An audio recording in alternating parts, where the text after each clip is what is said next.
Hi, I want to talk about fear of being a special parent. Something that doesn't get talked about too often, but I wanted to start taking the fear out of that, or that unknowing out of that. First of all, you might just be here for development, and that's fine. I just worked with a little munchkin, 10-month-old, you know what I mean? Just a little bit of glitches in the system. We're going to try and tweak it to get him back on track. No problem. I'm not here to say, and I have a baby right now coming in at 10 o'clock. I can't wait because I don't always get the newborns because people just, again, the little munchkin I'm trying to get on track was 4 days in the hospital, had an emergency in there, but they're told they're fine. But fine is for the medical. A lot of it is for the medical, and your child's fine. Morning, Hina. But what they don't realize, or what you don't realize, is yes, they're assessing the medical. They're not assessing development. They're not assessing your life, right? So I got to interview a 16-year-old with autism when my kids were really young, and everyone's like, "Oh, you're gonna get married? Do you have a girlfriend? Do you have a?" I'm like, don't ask a 16-year-old kid that. I don't care if they have autism or not. Like, they don't want to answer that to a complete stranger. And I learned early on, like at that moment, I'm on birth to 2, or 2 to 5. You know what I mean? Like when people are like, "Oh, do you think Graham will ever get married?" I really don't care. You know what I mean? Like that's just not on my radar. Right now, my radar for Graham is college.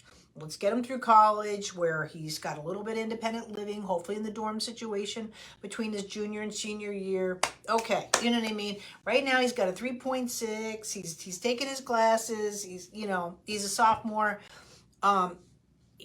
We've had a couple incidences where he's crashed into people on his bikes. Not crashed in. Nobody was harmed, but at the same time, you know what I mean? Like, and he got his bike stolen, that he had to deal with adulting. He lost his wallet. He had to deal with adulting. So I'm just on college, whether he'll have kids and I'll be a grandmother someday, nada. I really learn where I'm at. I compartmentalize. So I usually use school, but grade school was rough because that's like kindergarten to 5th grade or 8th grade. That's too big of a gap. So we really don't know how our children are going to turn out. We don't know how we're going to turn out. Look at me. Like I changed careers in my 40s to save my kid's life. And again, I didn't know I was changing careers. I just knew, you know what I mean? Like I wasn't going to listen to the unknown or the fears. And also too, everything was Graham's fault. That's the part that I hated. Oh, well, if he was just a little bit stronger. Oh, if he just tried. But he's not, you know what I mean? Like it shouldn't be always up to him, because if our lives are up to our 3-year-olds, you know what I mean? Like none of them will drive cars. It's not just having a special child. So having that fear as a parent, especially when your child is, and this is where I'm redoing right now, the 7 essentials. You have the fear, first of all, the diagnosis. Like people think that like my son is fine, but if he doesn't get his meds, he dies. So and I had like a lot of concerns with COVID and the blood base and so forth being a problem during COVID and the the vaccines, because he has his Hizentra is pellets, and will people not be able to donate? Why they didn't know what was going on? I mean, like those are valid fears. Fear is really when a tiger attacks you, kind of thing, but fear of the unknown is we have to have those days. But at the same time, those days can't go into months, right? And when they're testing my son, I called it the disease of the month club, and one time the neurologist like, "I don't understand why you're not more concerned for your son." I was like, "I'm here. What do you mean I'm not concerned for my son? But you're telling me today he has muscular dystrophy, and then tomorrow it's SMA, and then tomorrow it's cystic fibrosis. I can't play the disease of the month club. You tell me what my son has and I'll deal with it. But you have a right to test for your hypothesis, right? Right now, he's just a pincushion to you, right? And that's all you're treating it at. You're just looking for the needle in the haystack. But I have to deal with my day-to-day son, I mean, like, and valid things of potty training that didn't happen until he's 6 months old. Heck, he couldn't ride a bicycle till he was 9. You know what I mean? Like, there was some severe global delays with him, and there still are. He's never going to drive a car, and I don't know if he'll live on his own. I think he'll be able to do some sort of whatever, but you know what I mean? Again, I'm on college. I'm not worrying about those things. So, but when you're going through this stage of it, from the day maybe a baby is born, because you know there's had trauma, or you're starting to see that like, oh, I went to saw my cousin this weekend. We have a baby at the same age, and they're up, running around. There's all these little scenarios that come into play that you're going into a different situation possibly. And there is a lot of fear. So the fear is first is the diagnosis. The diagnosis you really have to get under control. I have a diagnosis of autoimmune failure. My son has to be IV'd every week. So he has to have a medical procedure every week of his life to the day he does pass. So that I have under control. At least his meds work for him. And as long as he has the meds, he's good. Because of that, I have to do parental guardianship, because after the age of 18, he could say, I don't want to do this because I'm an adult. And I can't force him. So he's under parental guardianship really because of his medical decision making. And I don't think any 18-year-old really could handle, a medical complex situation on their own anyway. And then I have to go into how he processes learning and how he uses his muscles and how he does all that. But what I started doing for myself, and I'm doing for all of you, is you just need to have a plan. Having a plan of action, and for any of our kiddos, you know what I mean? It just takes a lot of the fear out of being a parent. But what I also want to address is the fear of the unknown, like I said, like learning movement lesson. So we have training coming up next week. And so the biggest problem is, and like Nora right now, good morning, is in with her SPML and so forth, and CBI. And it takes a lot to suddenly, and I'm not saying all parents need to be a practitioner, but to have that continuity of care. There's things you can do when they're just sitting at a high chair or at the kitchen table. There's things that you can do, at the picnic. There's things that you can do. It doesn't have to be that you're now like a full-on therapy parent, but at the same time, I don't know what I'm doing, so I'm not even going to do it. That's got to stop. Whether you do a movement lesson or something else, or just following up what your PT is trying to show you, or your kindergarten or your preschool or whoever, you've just got to start getting involved. Your child's life's too important. And I say this too. This is where I ended up doing karate. I could have sat there for all those years and just gotten fat and not learned a new thing. And one day I finally just put the gi on and I went out there, you know what I mean? And I did 6 years of karate. Both my boys are black belts. I'm almost a black belt. And matter of fact, I'm smiling right now because I'm looking at my bow staff here in the corner. I've got to bring that home. A bow staff is a long stick where you can whack people. But, and do forms. So I decided to take that. And you know what though? My kids stayed in karate a lot longer because I was involved with it. I was involved with Boy Scouts. I was a den leader. You know what I mean? I'm not a drop-off parent. Whether I be doing movement lesson or not, I'm not a drop-off parent. And I'm not saying you are, because some of you too, you have like 8 kids. You know what I mean? Like there's going to be times where you are a drop-off parent, and that's fine too. But I'm talking about the fear.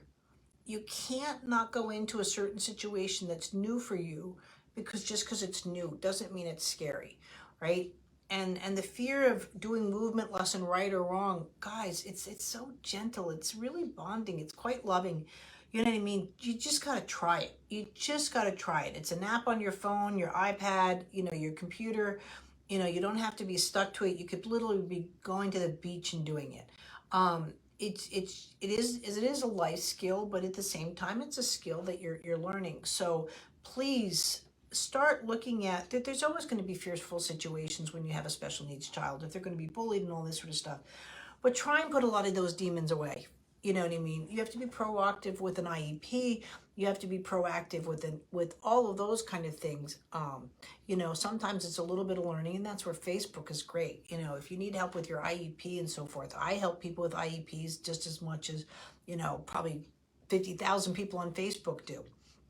If you're curious, if you're going through the Disease in the Month Club, well, you got to be careful with that because you see all of it, when they were looking at my son having SMA and so forth, and you start Googling things like that, and these are valid. There are kids in our group that have SMA.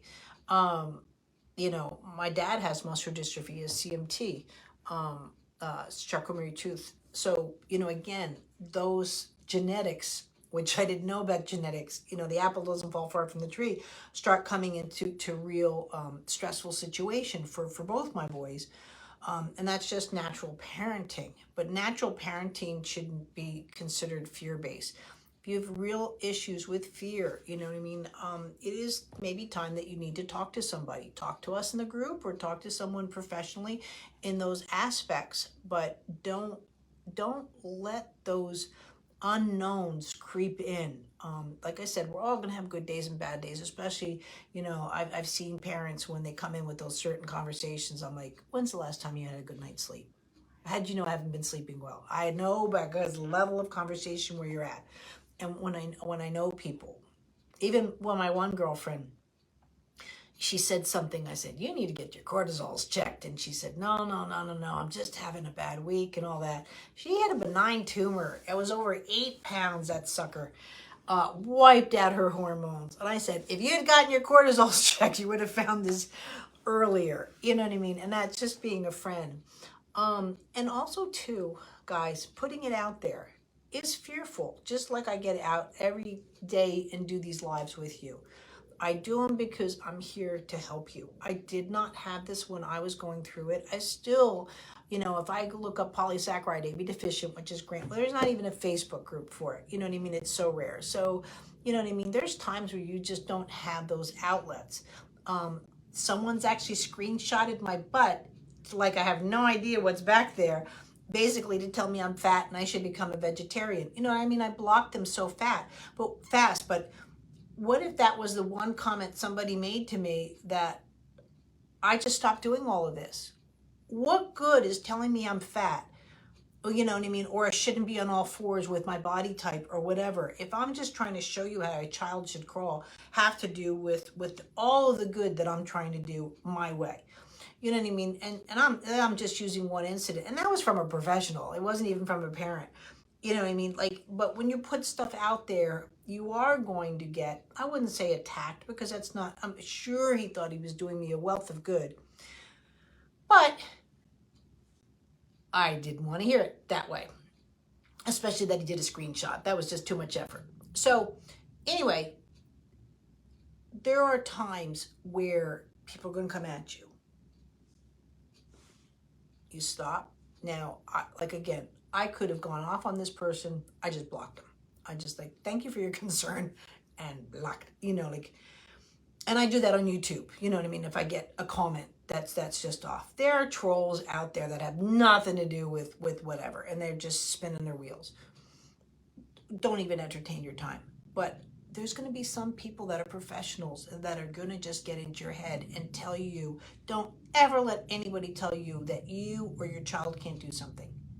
It might be obvious, yes, I get it, but that doesn't mean you can't work on quality of life and just your family situation and just a loving environment and, you know what I mean, just sometimes make it all good.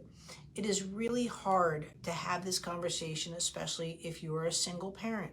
Single parents have to do it all, including the no sleep and whatever. Not having that partnership can be really rough at times. There's like I said, there's certain times where we just have to reach out and get help, whether it is from an estranged family member. Can you just come over for 3 hours so I can just sleep? It might be something just that simple. It is okay to ask for help, but also too, please realize too that you just can't wait and see if your child's going to be okay, right? Those days are gone. We have to just stop that. So if you have a fear of becoming your child's, advocate, or if you have a fear of becoming your child's just practitioner in a sense, please, guys, you know what I mean? It's just so important. Thanks, Jill. But it's just so important just to give something a try and stick with it for a little bit of time. Your child's not going to have one day of soccer practice and become Pele. And I'm showing my age because I don't know people that are current. But, you know what I mean? If you actually look at the people that are amazing, they've been doing what they were doing since the day they were born and for a lot of hours. Be amazing. It doesn't take a lot of hours, right? But give yourself a pat in the back. You're here. You've done it. You've gone through the hospitals. You've gone through some therapies. You've gone through some programs. take some time. Give yourself a pat in the back. But like I said, if you're ready, training is starting November 1st. But if you need help too, please, help is here. Help is available around the world in different aspects. If you need help just in conversation or more than that, please find a way to reach out, but just don't sit there in fear. Fear is just going to take you out. Just take you out. We will never know what our children are going to amount to. We don't know what we're going to amount to. But fear can be a little nasty piece on your shoulder. And, that's the one thing that Graham taught me. Like, I don't worry. I don't worry if my car is going to have a flat tire. I don't worry about those things. I've learned to worry about the big stuff. If he's in surgery, okay, I can worry or need to know that I need a new game plan. And I've had to learn a lot of medical stuff because of him. But at the same time, I've really directed it in a way where it's more channeled and focused. I always said when he was about 2, I was going to, 10 years out, I'm having a nervous breakdown. I'm going away for a week. And people used to laugh at me. I was dead serious, but I never needed that week when it came down to it, 10 years out. But I needed that 10 years out. I'm disappearing for 1 week. I'm not going to have a phone. I'm not going to worry about what I'm eating. I'm gone. I'm gone for a week. Maybe I should have taken the week. I don't know. But that was my, okay, I've got something to look forward to. Find that little silver lining, and it's not easy. And if you need ideas or suggestions and talk it out, you know what I mean?